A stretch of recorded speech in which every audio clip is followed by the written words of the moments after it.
정의적으로도 그들을 포용하고 보호할 수 있기 때문에, 끌어안을 수 있기 때문에, 그래서 아름답다의 어원이 되는 알다와 끌어안다, 그리고 이런 말들이 결국은 우리가 아픔 후에, 아픔을 견디고 난 후의 삶을 통해서 도달하게 되는 것이 아닌가. 그래서 이 알타라는 시인의 해석이 알다와 안다라는 두 가지의 어원적 의미까지를 다 포용할 수 있는 게 아닌가 생각이 듭니다. 자, 그래서 우리가 아름다운 삶의 대표적인 예로, 이런 역경과 아픔을 극복한 예로 우리가 누구를 예를 들 수 있냐면, 세상에서 가장 소중하고 아름다운 것은 보이거나 만져지지 않고 단지 무엇으로만 느낄 수 있을 뿐입니다 라고 말한 이 사람입니다. 자, 이 사람은 누굴까요? 헬렌 켈러입니다. 그래서 여기 괄호에 들어가는 말은 뭘까요? 자, 이것은 머리가 아니라 가슴을 의미하는 것이다, 이렇게 생각할 수 있을 것 같아요. 그래서 가장 아름답고 소중한 것은 가슴으로 느낄 수 있다. 우리가 아픔을 견딘 사람들은, 극복한 사람들은 다른 사람들을 공감할 수 있다라고 했죠. 그래서 내면의 가슴으로, 또 자신의 양심으로 다른 사람들을 이해하고 그들을 도와주려고 하고 그들을 또 과 함께 아픔을 나눌 수 있는, 정서적으로도 공감 능력을 갖게 된다는 것이죠. 자, 우리가 퀴즈로 장님도 볼 수 있는 것은 뭘까요? 이것은 여러분에게 퀴즈로 남겨둘까 합니다. 자, 그 다음에 우리가 괄호 속을 채워보자면, 사흘만 세상을 볼 수 있다면, 첫째 날은 사랑하는 이의 얼굴을 보겠다죠. 둘째 날은 밤이 무엇으로? 낮으로 바뀌는 기적을 보리라. 셋째 날은 사람들이 오가는 평범한 무엇을? 거리를 보고 싶다. 단언컨대 본다는 것은 가장 큰 무엇이죠? 축복입니다. 자, 이거는 예전에 그 유명한 배우가 선전했던 핸드폰 선전의 카피죠. 그러나 광고 카피로 끝나는 것은 아니고, 이것은 원래는 헬렌 켈러의 자서전에 나온 헬렌 켈러의 소원을 이야기한 것입니다. 그죠? 사흘만 세상을 볼 수 있다면, 헬렌 켈러는 3중의 장애를 가지고 있었죠. 눈이 보이지 않는 장님이었고, 귀를 들을 수 없는 귀머거리였고, 또 말을 할 수 없는 벙어리. 자, 이 세 가지 삼중고를 겪었던, 장애를 가졌던 헬렌 켈러가 세상을 단 사흘만 볼 수 있었으면 하는 소원을 얘기한 것이죠. 근데 이런 헬렌 켈러 같은 장님도 볼 수 있는 것은 있다고 합니다. 뭘까요? 네, 그의 꿈과 희망인 것이죠. 그죠? 꿈속을, 그도 꿈을 꿀 수 있는 것이고 장님도 꿈을 꾼다는 거죠. 우리만 꿈을 꾸는 것은 아니고, 우리의 현실을 보진 못하지만 장님도 꿈속의 세계는 훨씬 더 우리보다 잘 볼 수 있다. 자, 우리가 두 번째 큰 주제로 넘어가기 전에, 쌤과 치히로의 행방불명이라는 것과 관련된 이번 과제를 내기 전에, 어떤 한 학생이 이런 얘기를 한 적이 있어요. 그 지난주 과제가 너무 어렵다.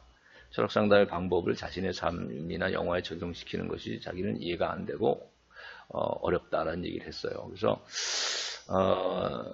오늘 잠깐 철학상담의 배경과 또 그 정의, 그리고 그 방법에 대해서 잠깐 다시 한번 돌아보는 시간을 가지려고 합니다. 그 학생을 위해서도 그렇고, 우선 철학상담이 왜 생겨났는 걸 생각해 본다면 기술시대 속에서 인간 문제인 것이죠. 그래서 정체성의 문제가 오늘날 대두되게 된 것이죠. 그래서 우리가 복제인간이라든지 또 인공지능 로봇이 발달하는 이런 생명공학이나 기계공학이 발달한 이 시대, 정보공학이 발달한 시대, 오히려 인간의 정체성은 무엇인가에 대한 질문을 하게 만드는 시대가 됐다.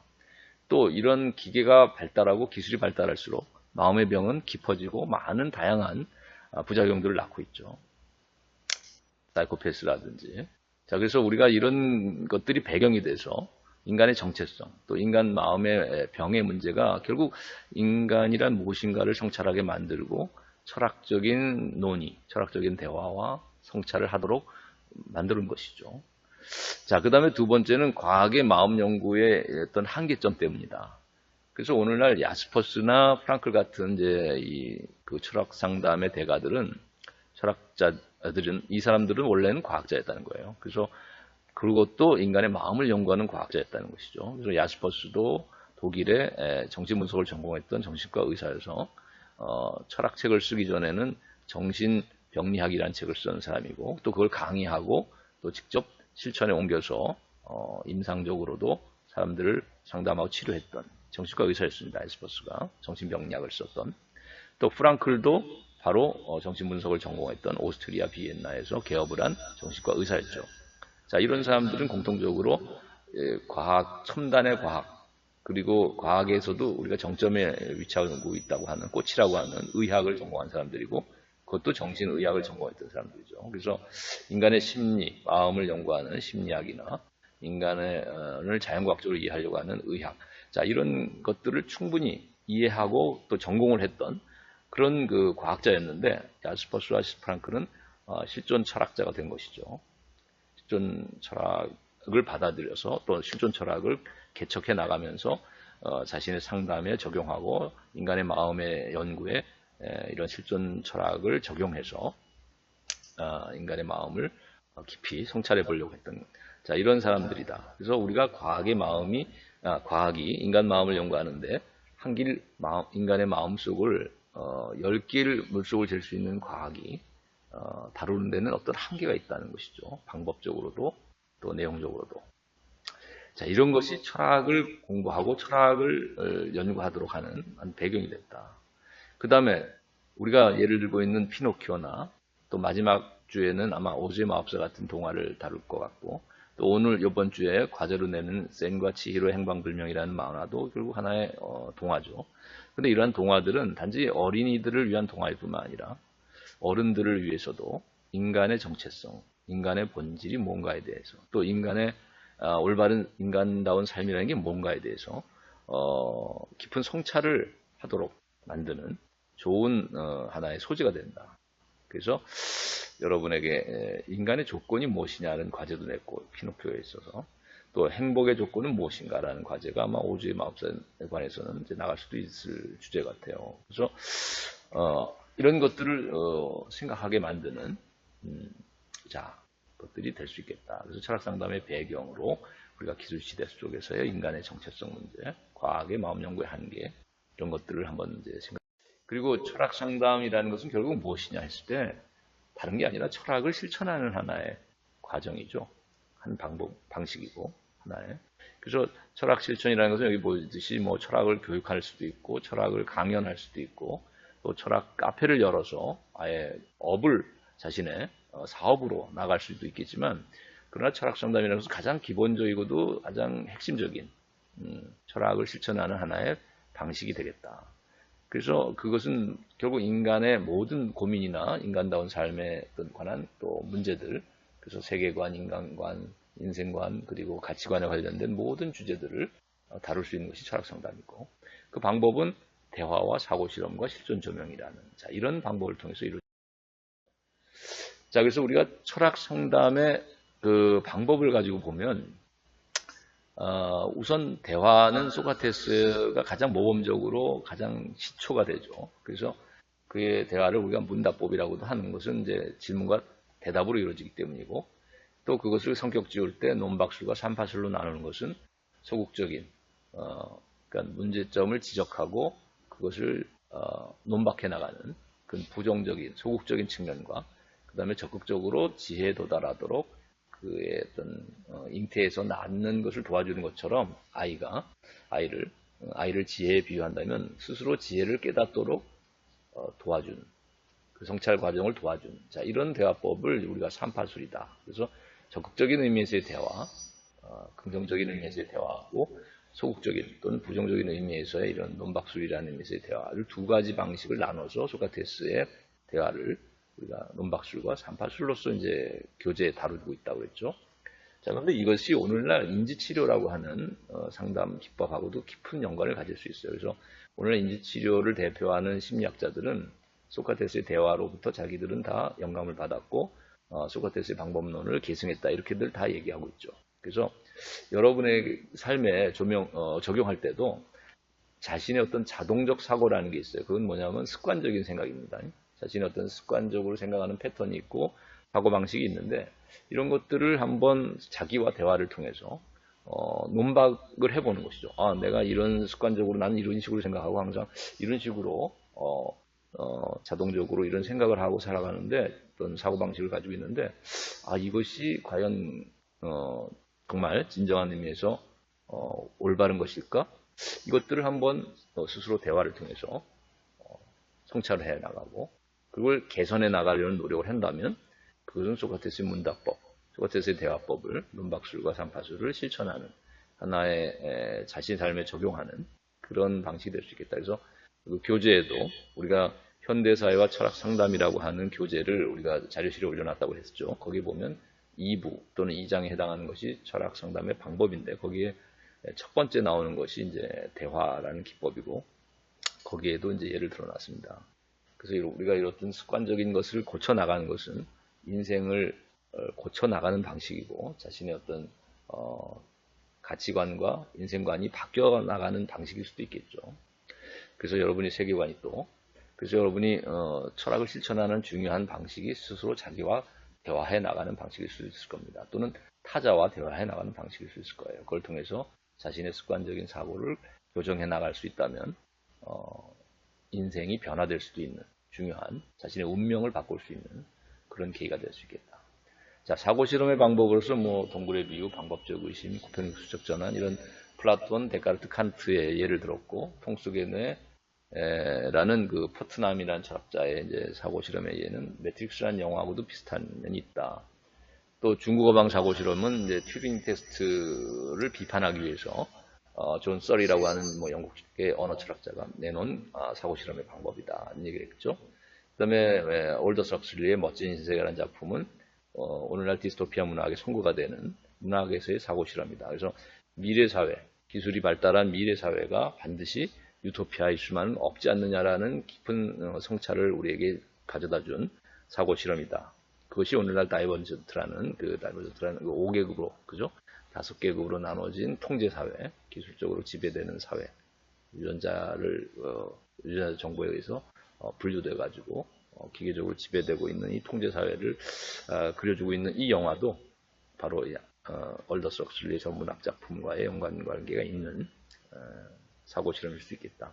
그 다음에 철학 상담에서의 사고 실험으로 우리가 노직의 행복기계 사고 실험하고 그 다음에 이제 영혼회귀, 니체의 영혼회귀 사상을 사고 실험에 접목해서 오늘 미국의 그 정신과 의사이자 실존 치료라는 분야를 개척했던 그 얄롬이라고 하는 실존 치유라는 이제 그 철학 상담 분야의 미국의 그 정치과 의사죠.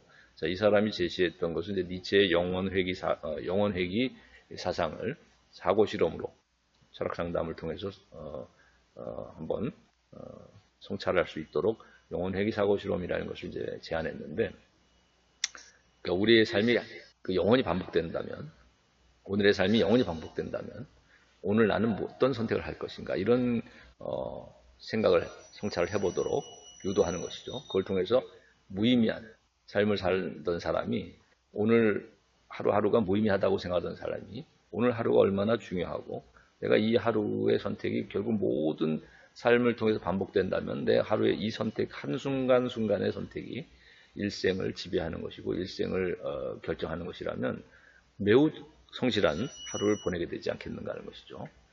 자, 그래서 우리가 이런 영혼회귀 사고 실험이라는 것은 우리가 사랑의 블랙홀이라는 영화하고도 연결고리를 있을 수 있겠다. 그죠? 하루가 계속 반복되고 있는 그 주인공 필 코너스의 그 삶을 통해서 그가 의미를 발견해 나가는 과정이죠. 삶 속에서. 무의미했다고 여겨졌던 그 반복된 삶 속에서 의미를 찾아가는 그 과정. 그 다음에 매트릭스 속에서 네오가 빨간 약을 선택하고 그래서 가상현실의 세계인 그 매트릭스 세계로부터 벗어나서 기계가 우리에게 주는 환상일 수도 있겠는데 자 거기서 또 벗어나서 현실로 돌아오는 이 빨간 약을 선택한 이 매트릭스의 네오의 선택은 그 우리가 놓치기 말한 행복기계 속에서 내가 그 만족하고 살 것인가 아니면 어떤 그 4D 테아트와 같은 그런 행복한 체험을 해주게 하는 그 가상현실의 세계 속에서 내가 벗어나와서 아무리 힘들고 어려운 현실일지라도 내가 고통을 당하는 현실일지라도 그 고통을 극복하는 데서 오히려 행복을 찾지 내가 단맛만을 주는 행복만을 느끼게 해주는 그런 기계 안에 갇혀서 평생 행복한 삶을 살기보다는 인생은 비록 쓴맛을 우리에게 줄지 몰라도 그걸 통해서 오히려 진정한 의미를 찾아보려고 하겠다라는 자 이런 행복 기계를 벗어나는 이런 삶을 선택하는 자 이런 사고 실험의 가능성이 특성이라는 것은 매트릭스에서 네오의 빨간약 선택하고도 연결고리가 있는 것이겠다. 자, 근데 우리가 그런 질문하는 학생이 하나 있었어요. 그 매트릭스에서 네오의 빨간약 선택은 자기가 볼 땐 데카르트의 방법적 의심하고 비슷한 것은 아닌가? 또는 뭐 플라톤의 동굴의 비유하고도 유사한 사고실험 아니겠는가? 그것은 물론 충분히 그렇게 생각해 볼 수도 있을 건 같아요. 왜냐하면 우리가 영화라는 것은 소재상 여러 가지 각도의 해석이 가능한 것이기 때문에 그래서 충분히 그런 어떤 이유를 제시해서 만약 매트릭스에 나오는 네오의 빨간약 선택은 자신은 플라톤이 말하는 그림자 세계 속에 갇힌 그 동굴의 삶으로부터 탈출하고 저 이데아의 세계를 향해 나가는 동굴 밖 세계를 향해 나가는 그런 그 플라톤이 지향했던 그의 사고 실험하고도 유사하다. 동굴의 비유라는 의미에서의 사고 실험하고도 유사한 내용이 매트릭스의 그 가상현실의 세계로부터의 벗어나는 빨간약 선택이다. 이렇게 만약에 해석한다면 뭐 해석은 가능할 수도 있을 것입니다. 또 방법적 의심이라는 걸 통해서 가상현실 세계에 대해서 의심을 품고 결국은 진정한 현실로 회귀해 나오는 자 이런 매트릭스 속에서 네오의 선택은 빨간 약을 선택한 것은 파란 약을 선택한 그 사이퍼와는 달리 매트릭스 세계 안에 갇혀서의 그의 삶을 차라리 택했던 그런 삶과는 달라서 그 매트릭스 세계 속에서의 삶에 전혀 의심하지 않는 삶이 아니라 방법적인 의심을 거쳐서 진실에 돌아오고자 했던 선택이다. 뭐 이런 해석을 한다면 그 해석은 불가능한 해석은 아니겠죠. 근데 이제 충분히 여러분이 그 이유에 대해서 그런 선택을 하게 된, 그러니까 이런 식으로 해석하게 된, 여러분의 그 사고의 흐름의 근거가 뭔가를 정확히 제시해가지고 명확히 얘기해 준다면, 그것은 여러분의 그 답안을 지첨할 때 감안을 할 수 있도록 하겠습니다. 뭐든지 영화는 사실 또 동화나 영화나 이런 소재들, 이야기들은 여러 가지 해석의 가능성을 갖기 때문에 뭐 여러분의 해석에 대해서는 그 여지를 열어놓도록 하겠어요. 자, 그 다음에 이제 실존 분석과 의미 치료는 여러분이 사실 이제 교재에 보면 프랑클이라는 사람을 나중에 이제 철학 상담의 역사로서 다루고 있어요. 거기서 좀 더 자세히 다루고 있기 때문에 여러분이 프랑클의 로고테라피에 대해서는 그의 인생과 그의 인간관이 어떤 것인가 3차원의 인간관을 가지고 있었죠. 그런 것들 또 그의 방법, 그의 원리, 그 로고테라피의 원리는 무엇인가 하는 것 세 가지를 얘기했고 그 책에는 그 다음에 로고테라피의 방법으로서의 세 가지 뭐 탈성찰이라든지 역설지향, 탈성찰 그 다음에 뭐 태도 변경 이런 세 가지 방법도 얘기했는데 여러분이 그런 것들을 통해서 사실 뭐 가장 간추리자면 가장 크게 방법을 얘기하자면 프랑클의 로고테라피의 가장 중요한 방법은 태도 변경으로 압축될 수 있을 것 같아요. 그러니까 우리가 동굴의 비유 속에서 동굴 속의 그림자만 보던 삶으로부터 죄수의 삶으로부터 벗어나서 저 이데아의 세계로의 탈출이 가능한 것도 결국 태도의 변경에 의한 것이죠. 삶의 결단이고 또 실존 철학에서 말하는 본래적 실존, 비본래적인 삶으로부터 본래적인 삶으로의 이런 본래적 실존으로의 결단이라는 것도 결국 태도 변경이라고 말해줄 수 있을 것입니다. 프랑클의 이런 방법으로 치면은 태도 변경이 이루어진 것이다. 새로운 결심을 하게 되는 것이니까요. 그 다음에 뭐 방법적 의심도 마찬가지겠죠. 그저 그냥 모든 것을 참인 양 받아들이고 살던 삶으로부터 의심을 해보고 또 자신의 습관적인 자동적인 사고로부터 그것이 다 옳은 것인 양 생각하다가 내가 스스로 성찰을 통해서 내 사고방식에 문제점이 있구나. 그걸 통해서 개선해 나간다면 그것은 태도 변경이 이루어진 것이라고 봐야 되겠죠. 삶의 태도가.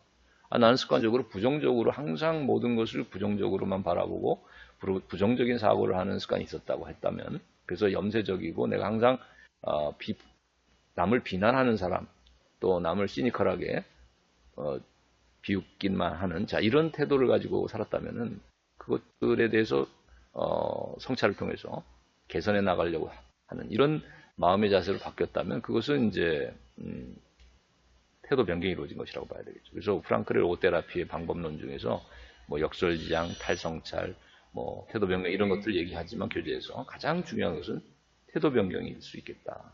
하이데거가 말하는 결단도 마찬가지로 태도 변경으로 이해할 수 있다는 것이죠. 자, 그래서 우리가 철학 상담이 추구하는 그 목표점은 어디겠는가 한다면 우리가 이런 구속을 의미하는 자 이런 사진으로부터 맷돌과 같은 통제나 구속을 뜻하는 저 어떤 곳에 이렇게 갇혀 사는 삶에서부터 자 비둘기의 저 비상이 상징하는 것처럼 홀홀 날아오르는 이 삶, 즉 이 동굴 속의 그림자만 보던 죄수의 삶으로부터 동굴 밖에 저 자유인의 삶으로의 이제 변화. 자 이것이 철학 상담이 지향하는 바겠죠. 그래서 자기 삶의 구속으로부터 그가 자기도 모르고 있는 우리가 물리적인 구속이나 물리적인 이런 감옥에 갇힌 삶보다 더 비참한 삶은 그것도 모른 채 이루어지고 있는 정신적인 감옥 안에 갇혀 있는 삶이죠. 그러니까 자기가 갇혀 있는지도 모른 채 자신의 정신의 감옥 안에, 마음의 감옥 안에 어떤 집착이나 또는 어떤 트라우마에 갇혀 산다면은 그가 그런지도 모른 채로 살아간다면 그는 몸은 자유로울지 몰라도 마음의 그 구속 안에 사는 삶은 더욱 비참한 삶일 수 있겠다. 그런 것들을 극복하도록 도와주는 일이 철학 상담 치유의 하나의 그 과정일 수 있겠다. 자, 그래서 우리가 여기 퀴즈의 목수도 고칠 수 없는 집은 뭘까요? 네, 그것은 고집입니다. 자, 우리가 마지막 그래서 두 번째 주제로 넘어가자면 센과 치히로의 행방불명이라는 이 영화는 우리가 오른쪽 포스터에서 보이는데 큰 틀에서 보자면 이것은 자본주의의 메커니즘, 자본주의 체제 안에 갇혀서 구속 속에 살아가는 그런 자본주의라는 메커니즘의 감옥 안에 또는 동굴 안에 갇혀서 살고 있는 그런 그림자만 바라보고 살아가는 인간 존재의 비참함에 대한 성찰을 하도록 하는 그런 영화다. 그런 동화다. 그래서 자본주의 메커니즘에 포획된 인간 존재에 관한 질문이다. 이렇게 얘기했는데 자, 그런 자본주의적인 그 메커니즘을 특징적으로 이해하자면 욕망을 부추기는 하나의 무한 경쟁과 무한 욕망 추구를 조장하는 어떤 체제다. 그런 시스템이다라고도 볼 수 있겠죠. 왜냐하면 생산과 소비를 통해서 결국은 또는 소유의 극대화, 소비의 극대화를 계속적으로 부추기는 이런 것이 시장 메커니즘이고 자본주의의 메커니즘이기 때문에 그래서 우리가 이 돈의 노예로 살아가는 이런 모습들을 보게 되는데 더 많은 것을 소유하려고 하고 더 많이 돈을 벌려고 하는 자 이런 소비를 또 더 많은 소비를 유도하는 자 이런 메커니즘이 자본주의의 시장 속에서 이루어지는 시장 경제 안에서 이루어지는 메커니즘이라면 그것이 이제 어떤 상징하는 바가 여기에 다뤄지고 있는 이제 영화 안에서 다뤄지는 이제 주제가 그런 내용들이다. 그래서 첫 번째 질문은 돼지가 된 인간이 의미하는 바는 무엇인가? 여러분이 한번 이 영화 초반에 이제 그 치히로라는 이 주인공 여자아이가 이제 나중에 이제 이름이 센으로 바뀌어지죠. 근데 이 치히로라는 원래 본명인데 자, 이 치히로의 어머니와 아버지가 결국은 돼지로 변하고 말죠. 초반에. 자, 그래서 우리가 이 돼지로 된 인간들이 이제 거의 많이 나오는데 돼지로 변한 인간들이 의미하는 건 뭘까? 한번 여러분이 자본주의가 이제 욕망의 어떤 메커니즘을 가지고 있고 욕망을 부추기는 그런 체제라고 했는데 자, 돼지가 된 인간이 의미하는 건 뭘까? 한번 여러분이 생각해 보시고 그 다음에 이제 이름이 없는 자, 우리가 사실 돼지로 변한 인간은 이미 이름을 상실할 것이고 정체성도 상실했었겠죠. 또 우리가 치히로도 그 안에서 이제 노동을 강요당하면서는 결국은 센이라는 이름으로 이제 바뀌게 되는데 이것도 자신의 이름 본명을 상실하게 되는 것입니다. 그리고 거기서 자신의 본명을 잊어버리고 망각 속에 살아가는 그런 등장인물들이 나오죠. 그래서 이런 이름이 없는 이름을 상실하는 것이 의미하는 건 뭘까? 그 다음에 거기 또 가면을 쓴 그런 등장인물이 나오죠. 얼굴이 상실됐다고도 볼 수 있겠는데, 자, 이런 가면을 쓴, 그래서 얼굴을 잃어버린, 또는, 이름이 바뀌거나 이름을 잃어버리고 살아가는, 자신의 본래의 이름을 잃어버리고 살아가는, 자, 이런 이름의 상실이 의미하는 바는 무엇인가? 여러분이 한번 이 영화를 보면서, 이 만화를 보면서 한번 깊이 성찰을 해봤으면 하는 생각입니다. 오늘은 여기까지 하겠습니다. 수고했습니다.